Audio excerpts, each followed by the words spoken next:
एक ही तो है बीवी। डालो डालो, थोड़ा और डालो, कंजूसी क्यों कर रही हो? थोड़ा और डालो ना। एक काम करिए, सभी ले जाइए, लीजिए। वैसे भी आपको तो सब कुछ बांटने का शौक ही है ना। अरे इतनी मिठाई आई है तो रिश्तेदारों को तो देनी चाहिए ना। मैं कहाँ मना कर रही हूँ मत दीजिए, लेकिन घर के लिए भी तो कुछ छोड़ दीजिए। आधी मिठाई जेठानी जी को देकर आएंगी और आधी चाची जी के घर में, और हमारे घर के लिए कुछ भी नहीं बचेगा। अरे तो अपने भाई और भाभी को कुछ भी देने के लिए अब मुझे तुमसे पूछना होगा क्या? आपने आज तक मेरी कोई बात मानी भी है जो मुझसे पूछेंगे? देखो दिव्या, ये सब मेरे अपने हैं, इनके साथ नहीं बांटूंगा सब कुछ तो किसके साथ बांटूंगा? दुख सुख में अपने ही तो काम आते हैं। अरे पर मैं कहाँ आपको रोक रही हूँ ये सब करने से, लेकिन मैं बस इतना कह रही हूँ कि आप जिनके लिए ये सब कर रहे हैं उन्हें आपकी कदर भी होनी चाहिए। अरे अपनों के बीच कभी फायदा नुकसान देखा जाता है क्या? पता नहीं क्यों बीवी आते ही पति के सारे रिश्तेदारों को अपना दुश्मन समझने लगती है। लेकिन मैं उन पतियों में से नहीं हूँ जो पत्नी के कहने पर अपने खानदान से लड़ जाऊं। मेरे भैया भाभी चाचा चाची सब मेरे अपने हैं, मैं उनके लिए सब कुछ कर सकता हूँ। आपकी मर्जी। पता नहीं क्यों आपको तो मैं ही बुरी लगती हूँ हमेशा। तुम बुरी नहीं हो दिव्या, लेकिन पता नहीं क्यों तुम मेरे खानदान के बारे में ये सब कहती रहती हो। देखो मैंने तुम्हें पहले भी समझाया है कि वो मेरे अपने हैं। जैसे तुम अपने मायके वालों से प्यार करती हूँ वैसे ही मैं भी करता हूँ। मुझे आपसे कोई बहस ही नहीं करनी। जाइए ले जाइए मिठाई अपने रिश्तेदारों के लिए। यहाँ सामने ही तो जाना है, चलो तुम भी साथ में मिलाना उनसे। नहीं, मेरे पास बहुत काम है।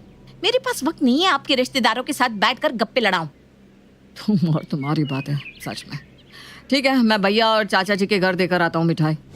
आकाश के भाई भाभी और चाचा चाची का घर बिल्कुल उनके पास में ही था। आकाश अपने घर वालों से काफी करीब था, जिससे हर कोई होता है। उनके लिए कुछ भी करने में उसे खुशी ही मिलती थी। लेकिन पता नहीं क्यों दिव्या को ये बात बिल्कुल भी पसंद नहीं आती थी। वो हमेशा आकाश को अपने रिश्तेदारों के साथ घुलने मिलने से और कुछ भी देने से मना ही करती रहती। लेकिन आकाश कभी भी उसकी बातों से इन्फ्लुएंस नहीं होता था।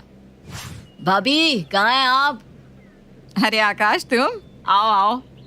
अरे आजा आजा, कैसा आना हुआ? अरे कुछ नहीं भैया, बस घर पर ये अच्छी सी मिठाई आई थी तो सोचा आपके लिए भी ले आओ। बहुत अच्छी है, मिठाई खाकर देखिएगा आप। अरे वाह, तुझे तो पता है मुझे मिठाई कितनी पसंद है, ला दे। लीजिए। और थोड़ी मिठाई ना मैं चाची जी के घर दे आता हूँ। हाँ हाँ दे आना, लेकिन थोड़ी देर बैठो तो सही, मैं चाय बना देती हूँ, पीकर ही जाना। अरे रहने दीजिए, कोई बात नहीं भाभी। अरे ऐसे कैसे, चाय तो पीनी ही पड़ेगी। अरे बना दो चाय, अदरक डालना, इसे बहुत पसंद है अदरक की चाय। भैया अभी भैया ये छत का काम अभी तक आपने करवाया नहीं? अभी बारिश के मौसम में ना बहुत दिक्कत होगी फिर। हाँ कब से सोच तो रहा हूँ, लेकिन क्या करूँ, कुछ पैसे कम पड़ रहे हैं, काम शुरू ही नहीं करवा रहा हूँ। अगले महीने करवा दूंगा। अरे थोड़े पैसे मैं दे दूंगा, कोई बात नहीं, आप काम करवा लीजिए। अरे नहीं नहीं, तू क्यों देगा पैसे, करवा लूंगा मैं। भैया हम दोनों भाई है ना, एक दूसरे के काम भी नहीं आ सकते क्या? अरे ऐसी बात नहीं है, पहले बीच में भी तो तुझसे पैसे लिए थे मैंने व्यापार के लिए। अरे तो क्या हो गया भैया, मैं आपका छोटा भाई हूँ, आपका मुझ पर पूरा हक बनता है। आप काम शुरू करवा दीजिए, मैं मदद कर दूंगा। वो सब तो ठीक है, लेकिन घर में काम होगा छत का, तो खाना कैसे बनेगा? अरे उसकी चिंता आप मत कीजिए, खाना कविता बना देगी आप दोनों के लिए, जब तक छत का काम नहीं हो जाता। नहीं नहीं नहीं, दिव्या पर काम का बोझ बढ़ जाएगा, मैं कुछ बाहर से ही मंगवा लूंगी। अरे नहीं नहीं नहीं, भैया को बाहर का खाना वैसे भी पसंद नहीं है। दिव्या 2 लोगों का खाना ज्यादा बना देगी, आप चिंता मत कीजिए। ठीक है, मैं कल ही कारीगरों को बुला लेता हूँ फिर। हाँ भैया आप बिंदास बुला लीजिए। वाह वाह वाह वाह, बिंदास बुला लीजिए, मैं क्यों बनाऊं उनके लिए खाना? दिव्या हम लोग पास में रहते हैं, लोग तो पड़ोसियों की भी काम आते हैं, और वो तो मेरे भाई भाभी है। आपके भाई भाभी हैं, मेरे तो नहीं है ना, मैं नहीं कुछ करने वाली उनके लिए। ठीक है, मैं खुद बना लूंगा उनके लिए खाना, तुम्हें कुछ भी करने की जरूरत नहीं है। यही बस आप यही करते हैं, मैं ये कर लूंगा, मैं वो कर लूंगा। आप बैठिए, बना देती हूँ खाना उनके लिए। अरे मेरी प्यारी बीवी, मैं जानता हूँ तुम किसी और के लिए नहीं, मेरे लिए तो सब कुछ कर ही सकती हो। सही कहा आपने, मैं ये सब उनके लिए नहीं आपके लिए कर रही हूँ, और करती आई हूँ और करती रहूंगी। मैं जानता हूँ दिव्या कि तुम मुझे परेशान नहीं देख सकती, लेकिन वो सब भी मेरे अपने हैं, और मेरे अपने मतलब तुम्हारे भी अपने हुए ना। बस अभी मस्का मत लगाइए, बना देती हूँ ना खाना। अच्छा सुनो, अब भाई भाभी के लिए बना रही हो तो लगे हाथ चाचा चाची के लिए भी बना देना खाना। हे भगवान, मेरे पति का कुछ नहीं हो सकता। सदबुद्धि दो इन्हें भगवान। दिव्या चाहे आकाश के घर वालों से कितनी भी चिढ़ती थी, लेकिन वो आकाश को मना भी नहीं कर सकती थी। और आकाश भी कभी भी अपना फर्ज निभाने से पीछे नहीं हटता था। अरे चाची जी कहाँ हैं आप? हाँ, यहाँ रही आकाश बेटा, आजा आजा बैठ। जी बैठता हूँ, लेकिन पहले ये लीजिए गरम गरम आलू पूरी, जल्दी से खा लीजिए। अरे वाह क्या खुशबू आ रही है, आज तो तेरी चाची के हाथ के बेस्वाद खाने से बच जाऊंगा। अच्छा, तो मैं बेस्वाद खाना बनाती हूँ। अरे मैं तो मजाक कर रहा था भाग्यवान। अरे चाची जी चाचा जी तो मजाक कर रहे हैं। आइए बैठिए, गर्मा गर्म आलू पूरी खा लीजिए। और तेरा काम कैसे चल रहा है आकाश? बस आपका आशीर्वाद है चाचा जी। आप बताइए गुड्डू कनाडा में कैसा है, सब ठीक है ना? हाँ हाँ, सब बढ़िया है। बस उसको कुछ पार्सल भिजवाने थे, अगर तू फ्री हो तो भिजवा ना। हाँ हाँ मैं भिजवा दूंगा चाची जी, आप टेंशन मत करो। हाँ अपने ही तो अपनों के काम आते हैं, हमारे बेटे जैसा है आकाश। तभी तो हक से कह रही हूँ ना काम। ठीक है, और भी कुछ काम हो तो बता दीजिएगा चाची जी। अरे आपको पता भी है कनाडा पार्सल भेजने के कितने पैसे लगते हैं, और इसका ऑफिस भी कितनी दूर है। चाचा जी के पास तो कार भी है, वही दे आते। कोई बात नहीं, दे आऊंगा मैं, कौन सी बड़ी बात होगी इसमें? आपको तो कोई बड़ी बात लगती कहाँ है जी। अरे अपने ही तो अपनों के काम आते हैं, देखना मुसीबत में यही सब काम आएंगे मेरे। हाँ हाँ क्यों नहीं, मैं भी यहाँ आप भी यहाँ, देखते हैं कौन किसके काम आता है। हाँ देख लेना। आकाश एक सकारात्मक और परिवार से प्यार करने वाला लड़का था, और वहीं दिव्या को ये सब चीजें पसंद नहीं थी। फिर भी आकाश के लिए दिव्या उसके रिश्तेदारों के साथ साथ निभा रही थी। लेकिन आज आकाश की किस्मत ने एक नया मोड़ ले लिया और उसका स्कूटर जाकर ट्रक से टकरा गया। अब इनकी हालत कैसी है डॉक्टर साहब, ये ठीक तो है ना? देखिए टक्कर काफी जोरदार थी, इसलिए इनके पाँव में फ्रैक्चर हो गया है। लगभग 3 महीने तक ये नहीं चल सकते। आपको इनका पूरा ध्यान रखना होगा, इनका पाँव जमीन पर नहीं पड़ना चाहिए। जी डॉक्टर, मैं इनका पूरा ध्यान रखूंगी। ठीक है, मैं कुछ दवाइयाँ लिख देता हूँ, फिर आप इन्हें घर ले जाइए, पर इनका पूरा ध्यान रखिएगा, वरना इनका पैर पूरी तरह से खराब भी हो सकता है। नहीं नहीं डॉक्टर साहब, आप निश्चिंत रहिए, मैं इनका पूरा ध्यान रखूंगी। आप चिंता मत कीजिए डॉक्टर साहब, मेरे भैया भाभी और रिश्तेदार भी हमारे घर के पास ही रहते हैं, मुझे कोई दिक्कत नहीं होगी। अच्छा ठीक है, लेकिन 2 दिन से तो अस्पताल में कोई दिखा नहीं है आपका रिश्तेदार, बस आपकी पत्नी ही सब कुछ कर रही है। अब वो उन्हें पता नहीं होगा ना, इसलिए। ठीक है कोई बात नहीं, मैं आपको दवाइयाँ लिख कर दे देता हूँ। तुमने किसी को बताया नहीं कि मेरा एक्सीडेंट हो गया है? मैंने तो सबको फ़ोन किया था, लेकिन कोई यहाँ अस्पताल नहीं आया। अरे तुमने ठीक से कहा नहीं होगा दिव्या, नहीं तो अभी तक तो सब लोग पहुँच जाते। चलो कोई बात नहीं, अब हम घर चल रहे हैं ना, देखना सब लोग आ जाएंगे। अभी आप आराम कीजिए, मैं दवाइयाँ लेकर आती हूँ आपके लिए। हाँ ठीक है, तुम एक काम करो, चाचा जी को फ़ोन कर दो कि वो कार लेकर आ जाए, मैं ऐसे भी चल नहीं पाऊँगा। ठीक है। हेलो चाचा जी, वो ना हमें आपकी कार की ज़रूरत थी, क्या आप आकाश को लेने आ सकते हैं? दरअसल उनके पाँव में फ्रैक्चर हुआ है तो वो चल नहीं पा रहे हैं। अरे बहू मैं आ जाता, लेकिन मेरे घुटनों में ना बहुत दर्द है, तो मैं कार नहीं चला पाऊँगा, तुम कोई और बंदोबस्त कर लो। हाँ बहू? हाँ ठीक है चाचा जी। क्या कहा? आ रहे हैं ना? ना कहा उन्होंने, कह रहे हैं उनके घुटनों में दर्द है, वो नहीं आ सकते। अच्छा, हाँ शायद घुटनों में दर्द होगा, कोई बात नहीं, छोड़ो।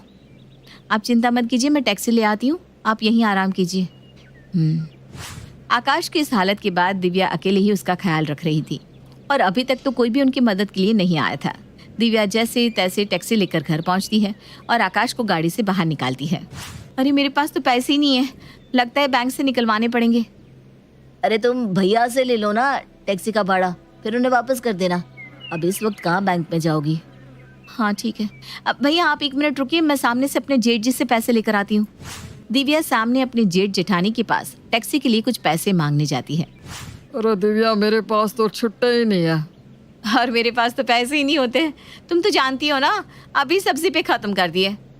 भैया बस टैक्सी वाले को किराया देना है, उसके लिए 500 रुपये चाहिए, मैं आपको शाम को लौटा दूंगी। हाँ वो तो ठीक है, लेकिन मैंने पैसे रखना ही छोड़ दिया है, और अभी अभी हमने घर की छत पर इतना खर्चा किया है, इसलिए आजकल ना पैसों की भी तंगी है। हाँ, तुम किसी और से मांग लो ना दिव्या। क्या हुआ, ले आई पैसे? उन्होंने पैसे देने से मना कर दिया। मना कर दिया? शायद अभी उनके पास नहीं होंगे। 1 मिनट, मेरे पास शायद घर में कुछ पैसे पड़े हैं, मैं ले आती हूँ। आकाश के इस वक्त में जब उसे सबसे ज्यादा अपनों की जरूरत थी, तब कोई भी उसका साथ नहीं दे रहा था। सिर्फ अकेली दिव्या थी जो दिन रात एक कर उसकी सेवा कर रही थी। अभी आपका पैर कैसा है? अभी तो पहले से काफी बेहतर है। ठीक है, तो कल हम डॉक्टर को दिखा देते हैं। ये सब तुम्हारी सेवा की वजह से हुआ। अगर तुम नहीं होती तो पता नहीं मैं चल भी पाता या नहीं। ये आप कैसी बातें कर रहे हैं? पति पत्नी एक दूसरे के पूरक होते हैं, दुख सुख में वही एक दूसरे के काम आते हैं। अच्छा, एक बात बताओगी? पूछिए ना, क्या बात है? तुम हमेशा मुझे रोकती थी मेरे रिश्तेदारों के साथ इतना सब करने के लिए। तुम हमेशा कहती थी कि उनके साथ इतना अच्छा मत कीजिए, लेकिन मैंने कभी तुम्हारी बात नहीं मानी। पर तुम्हें कैसे पता था कि वो सब ऐसे ही है? आकाश, आप दिल के बहुत साफ हैं। आपको सबकी चिंता होती है, अपनों की परवाह होती है। लेकिन जब मैं इस घर में शादी करके आई ना, तब मैंने देखा कि जिन लोगों के लिए आप ये सब कर रहे हैं, उन्हें कभी आपसे लगाव नहीं था। आपके भाई कभी आपकी मदद के लिए आगे नहीं आते थे। उन्होंने अपना घर बनवाया, लेकिन आपको किराए के घर में रहने के लिए छोड़ दिया। आपके चाचा चाची की आप इतनी सेवा करते आए हैं, लेकिन उन्होंने कभी आपको अपना बेटा नहीं समझा। आपने कभी देखा है कि उन्होंने आपके लिए कुछ किया भी हो? कभी आपके लिए कोई चीज़ बनाई हो? उन्हें बस आपसे अपना काम निकलवाना था। जब मैं शादी करके आई तो मैंने देखा कि आप अपने परिवार से बहुत प्यार करते हैं, लेकिन मैंने ये भी देखा कि वो सब लोग बस आपका फ़ायदा उठाते थे। और एक औरत अपने पति का बुरा कभी बर्दाश्त नहीं कर सकती। बस इसीलिए मैं आपको उनके लिए कुछ भी करने से रोकती थी। और मैं पागल अपने साथ साथ तुम्हें भी उनकी सेवा और काम करवाता था। कभी उनके लिए खाना बनाना, कभी उनके लिए मिठाइयाँ बनाना, कभी उनके घर के लिए अपने तोहफे दे देना। लेकिन तुमने कभी मुझे किसी काम के लिए मना नहीं किया। गुस्सा होती रही, लेकिन काम हमेशा किया। मैंने ये सब उनके लिए नहीं, अपने पति के लिए किया, क्योंकि आपको खुशी मिलती थी, इसलिए। आकाश, मैं ये नहीं कहती कि आपको अपनों से दूर हो जाना चाहिए। ये समाज औरतों और पत्नियों को गलत समझता आया है। उन्हें लगता है कि हम घर तोड़ते हैं, अपने पति को अपनों से दूर करते हैं, लेकिन हम बस अपने पतियों को मोहरा होने से बचाते हैं। हम नहीं चाहते कि कोई भी उनका गलत फ़ायदा उठाए। आज जब मैं इस हालत में हूँ, तब मुझे पता चल रहा है कि मेरी एक पत्नी ही है जिसने बिना किसी स्वार्थ के मेरा साथ निभाया, मेरी सेवा की है। मैं हमेशा कहता रहा कि अपने ही सुख दुख में काम आते हैं, लेकिन मैं ये भूल गया कि पत्नी से अपना कोई नहीं होता। आकाश, मैं नहीं कहती कि सब लोग एक जैसे होते हैं, लेकिन जो अपने वक्त बदलने पर बदल जाए, ऐसे रिश्तेदारों से दूर रहना ही बेहतर होता है। मुझे खुशी है कि तुम मेरी जीवन साथी हो दिव्या। अगर तुम मेरे साथ हो तो मुझे किसी अपने की जरूरत नहीं है। आकाश के बुरे वक्त ने उसे काफी कुछ सिखा दिया। उसे समझ में आया कि पत्नी की जगह इस दुनिया में कोई अपना ले ही नहीं सकता। दिव्या की सेवा से आकाश की हालत में काफी सुधार भी आ गया था और अब वो बिल्कुल ठीक हो चुका था। दिव्या, देखो मैं तुम्हारे लिए क्या लाया हूँ। सूखी मेवे की मिठाई।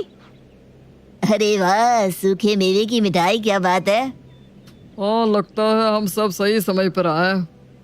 हाँ, हमें तो देवर जी की बड़ी चिंता हो रही थी, इसलिए हमने सोचा कि हम उनसे मिलाते हैं।